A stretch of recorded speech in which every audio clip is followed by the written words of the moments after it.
देश के कई राज्यों में ट्रैफिक जाम की समस्या बहुत बड़ी चुनौती है सरकार के लिए और इसे देखते हुए आने वाले सालों में जो है एयर टैक्सी की भारी डिमांड होने जा रही है क्योंकि जब तक एयर टैक्सी नहीं चलेंगी तब तक जो है सड़कों से ट्रैफिक की समस्या नहीं ख़त्म होने वाली है।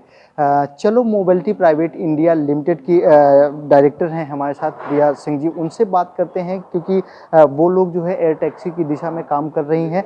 तो क्या कब तक ये एयर टैक्सी भारत में आ सकती है, इसके क्या फ़ायदे हैं और इसको लाने में क्या-क्या चुनौतियाँ हैं? मैम ईटीवी भारत में आपका बहुत-बहुत स्वागत है। सबसे पहले यही जानना चाहेंगे दर्शकों को, सबसे पहले यही बताइए कि एयर टैक्सी होती क्या है? क्योंकि ये नया कॉन्सेप्ट है। First of all, thank you so much for the opportunity. तो एयर टैक्सी एक साधन है एक जगह से दूसरी जगह जाने का। अंतर सिर्फ एयर टैक्सी और बाकी के प्लेन जो होते हैं जो हवा में उड़ते हैं उनमें ये है कि ये थोड़ी नीचे हाइट पे उड़ती हैं, वर्टिकल उड़ती हैं और सीधे ऊपर जाती हैं और हवा में जाती हैं और जहाँ पे आपको जाना उतर जाती है। इसका एक ही लक्ष्य है बनाने का कि जो शहरों में ट्रैफिक की समस्या बहुत बढ़ रही है और आपको पता है बम्बई में जब आप जाते हैं तो लोग पूछते हैं कि आप कितनी देर में पहुंचेंगे, मतलब कितनी दूर है, तो लोग कहते हैं 1 घंटे दूर है, ये नहीं कहते 10 किलोमीटर दूर है। तो वो आपको समय में बताते हैं कि 1 घंटे में पहुंचेंगे बजाय इसके कि 10 किलोमीटर दूर है और 10-20 मिनट में पहुंचेंगे। तो ट्रैफिक बड़े शहरों में बहुत बड़ी समस्या हो गई है। बेंगलोर जैसे शहर है, दिल्ली जैसे शहर है, गुड़गांव है, नोएडा है, जहाँ जब आप दिल्ली से, आप तो दिल्ली में रहते हैं तो जाते होंगे। तो उन चीज़ों को, ट्रैफिक को मैनेज करने के लिए एयर टैक्सीज़ बहुत अच्छा विकल्प है और इंडिया के लिए वो फ्यूचर भी है क्योंकि कुछ और शहर ऐसे हैं जहाँ पे समुद्र है। तो हम सी टैक्सीज़ के बारे में भी बात कर रहे हैं इस वक्त। जब मैं डबलिन गई थी कुछ साल पहले तो मैंने सी टैक्सी देखी थी जिसमें मैं बैठ के गई थी। तो समुद्र में टैक्सी चलती है वहाँ पे। हाँ, पानी के ऊपर सीधे, मतलब सड़क पे चलते चलते, हाँ, तो सड़क पे चलते चलते वो पानी में उतर जाती है और सीधे चलने लगती है। तो मेरे पास वीडियो है, मैं आपको दिखाऊंगी। तो जो पानी पे जो टैक्सी चलने वाली हैं उस पे भी एक्सप्लोरेशन हो रहा है। कोची जैसे शहरों में, गोवा जैसे शहरों में, स्टेट्स में जहाँ पे पानी बहुत है और आपको एयरपोर्ट से उतर के करीब 1.5 घंटे का सफ़र करना पड़ता है। यदि किसी साउथ गोवा के होटल में जाना हो, यदि आप नॉर्थ में उतरे हैं तो 2 घंटे भी लग सकते हैं। तो ये सारे options as a mobility company चलो एक्सप्लोर कर रहा है क्योंकि हमको, हमारा लक्ष्य है end to end mobility solve करना, चाहे वो पानी हो, चाहे हवा हो, चाहे सड़क हो, कोई भी मोड ऑफ ट्रांसपोर्टेशन हो, हम उसको सॉल्व करना चाहते हैं। ये बात हो रही है जी। और एक चीज़ जानना चाहेंगे कि जो एयर टैक्सी की बात हो रही है, अभी कौन-कौन से देशों में इस तरीके की टेक्नोलॉजी पे काम हो रहा है और कौन सी कंट्री हैं जहाँ पे ये अभी हाल-फिलहाल में आने वाली हैं सर्विस के लिए? आई थिंक विदेशों में यूरोप, अमेरिका तो बहुत आगे हैं, चाइना में ऑलरेडी बन रही हैं चीज़ें, बट दुबई ने भी रिसेंटली काम किया है इस पे और वो काम कर रहे हैं। अच्छी बात ये है कि भारत किसी से भी पीछे नहीं है और भारत में आई थिंक इंडियन कंपनीज ही इस पे काम कर रही हैं, एक दो। मुझे बहुत ज़्यादा जानकारी नहीं है उनके बारे में, बट बेंगलोर में 1-2 कंपनीज हैं जो काम कर रही हैं, या दिल्ली में जो हम बात कर रहे हैं। तो इस पे काम हो रहा है, भारत में भी बराबरी से काम हो रहा है। ये टैक्सी में बैठेंगे, टैक्सी उड़ेगी, दूसरी जगह अपने डेस्टिनेशन पे पहुंच जाएंगे। तो इसको करने में चुनौतियां क्या-क्या हैं? क्योंकि ये एक सपने को हकीकत में बदलने जैसा है। तो अभी अच्छी और बुरी बात ये है कि बिल्कुल कॉन्सेप्ट लेवल पे है ये, है ना? बना नहीं है कुछ भी, बनाने की कोशिश की जा रही है। तो जो टेक्नोलॉजी की समस्याएं हैं वो तो हैं ही, है ना? क्योंकि तकनीकी क्या लगनी है भारत जैसे शहर के देश के लिए, क्योंकि जब आप यूरोप की बात करते हो और भारत की बात करते हो तो 2-3 चीज़ों में बहुत अंतर है। एक तो कियोस्क बहुत है इंडिया में, दूसरा स्केल बहुत है ना? कि आपने एक, ऐसे नहीं होगा कि विदेश में 10 टैक्सी हैं और यहाँ पे 10 से नहीं होगा, यहाँ पे तो मतलब 100 चाहिए एक साथ, है ना? स्केलेबिलिटी, और फिर उसके बाद हमें रिलायबिलिटी और अफोर्डेबिलिटी भी चाहिए क्योंकि पैसा भी वहाँ पे एक बहुत बड़ा फैक्टर है। अपनी कंट्री के लिए कि यार 1 से 2% लोग ही हैं जो एकदम सुपर डुपर रिच हैं, है ना? तो वहाँ पे एक ये होता है कि अफोर्डेबिलिटी कैसे सॉल्व करेंगे, कॉस्ट एफिशिएंसी कैसे कर सकते हैं इसमें, दूसरा स्केल कैसे करेंगे, जब आ जाएगा कोई प्रोडक्ट तो उसको स्केल कैसे किया जाएगा, दूसरा अवेलेबिलिटी और रिलायबिलिटी की यार आदमी को लगना चाहिए कि नहीं हम इसको मतलब शांति से ले सकते हैं, प्रेम से।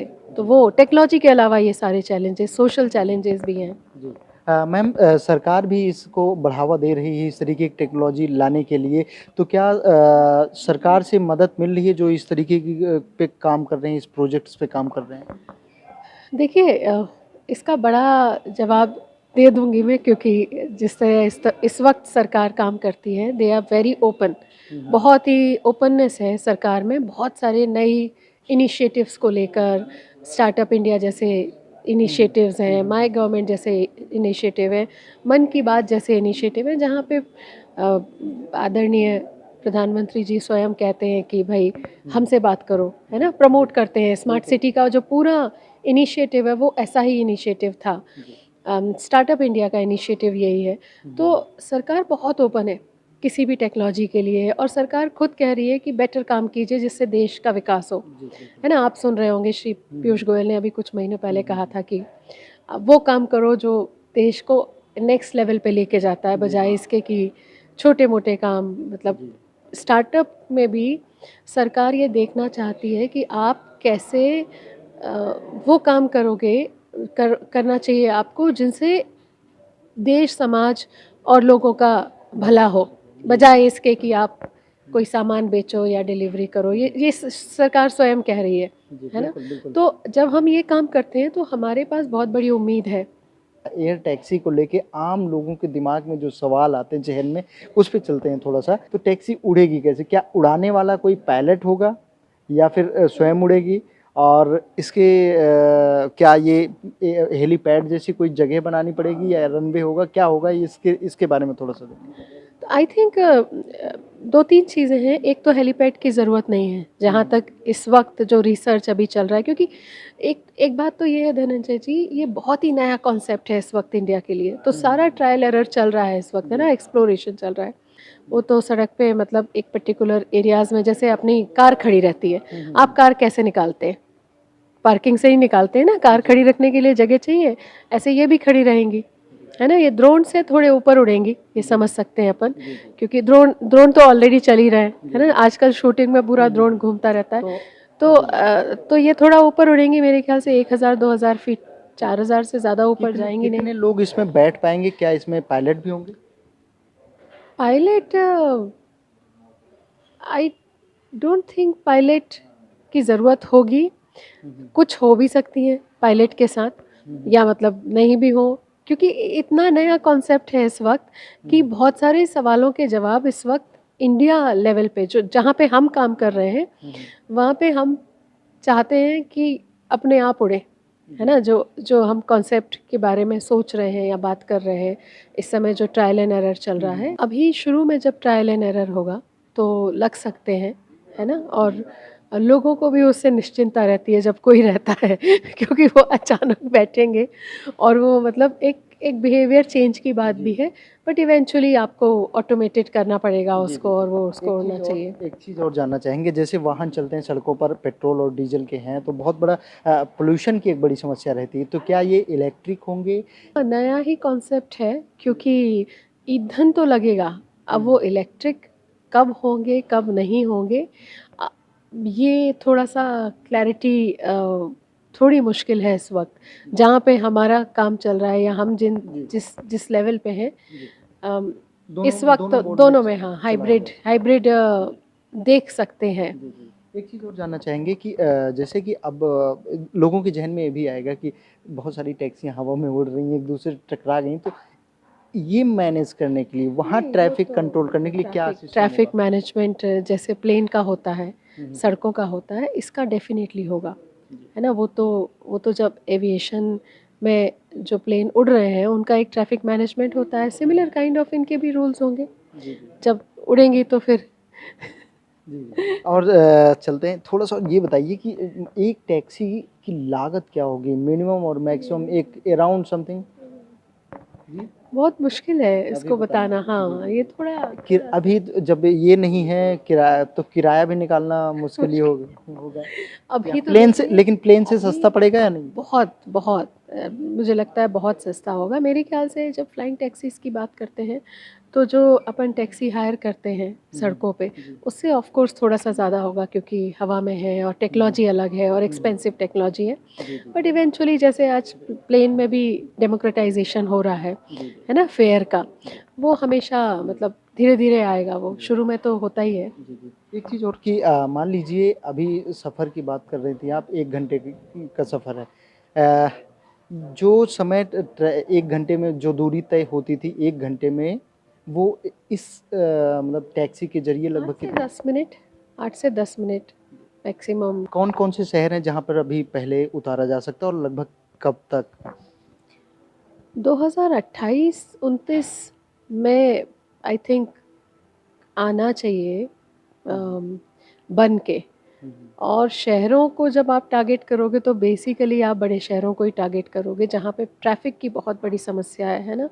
रैशनलाइजेशन नहीं है, ट्रैफिक का मैनेजमेंट नहीं है, इंफ्रास्ट्रक्चर नहीं है वहाँ पे, लोग बहुत ज़्यादा हैं, कंजेशन बहुत ज़्यादा है। तो वहाँ पे ये लगता है बहुत अच्छा कॉन्सेप्ट होगा। जिसमें रखा जा सकता है दिल्ली हो गया, मुंबई हो गया, चेन्नई, बेंगलुरु, बेंगलोर हो गया, इस तरीके के शहर। जी। तो मैम, क्या इसका ट्रायल वगैरह भी कहीं सुनिश्चित किया गया है? ट्रायल किया गया? नहीं, अभी नहीं। अभी तो कॉन्सेप्ट लेवल पे ही काम हो रहा है। हम लोग तो वही बात मतलब बहुत एक्सप्लोर कर रहे हैं, पूरे फील्ड को एक्सप्लोर कर रहे हैं क्योंकि चलो का उद्देश्य है मोबिलिटी सॉल्व करना। अब मोबिलिटी में जो भी चीज़ आ जाए, और वो भी शहर की मोबिलिटी, मैं इंटरसिटी की बात नहीं कर रही हूँ, इंटर स्टेट की बात नहीं कर रही हूँ, इंटरनेशनल की बात नहीं कर रही हूँ, मैं शहर की बात कर रही हूँ कि दिल्ली शहर में यदि डीटीसी की बस चलती हैं और मेट्रो लाइन चलती है और साइकिल्स चलती हैं और ईवी बाइक्स चल रही हैं, तो एयर में हम कैसे सॉल्व कर सकते हैं, ये बात मैं कर रही हूँ कि शहर में जो भी ज़रूरी होगा उसको उस तरह से सॉल्व करना पड़ेगा क्योंकि शहर का ट्रैफिक बहुत तकलीफ़ दे रहा है आम आदमी को। जैसा कि मैम ने बताया कि वो समय अब दूर नहीं है जब जैसा कि लोग एक कल्पना करते हैं, सपना देखते हैं कि वो गाड़ी में बैठेंगे, गाड़ी उड़ेगी और वो अपने डेस्टिनेशन पर पहुंच जाएंगे। जल्द ही एयर टैक्सी इंडिया में भी आएंगी और लोगों को जो है जाम से निजात मिलेगी। ईटीवी भारत के लिए दिल्ली से मैं धनंजय वर्मा।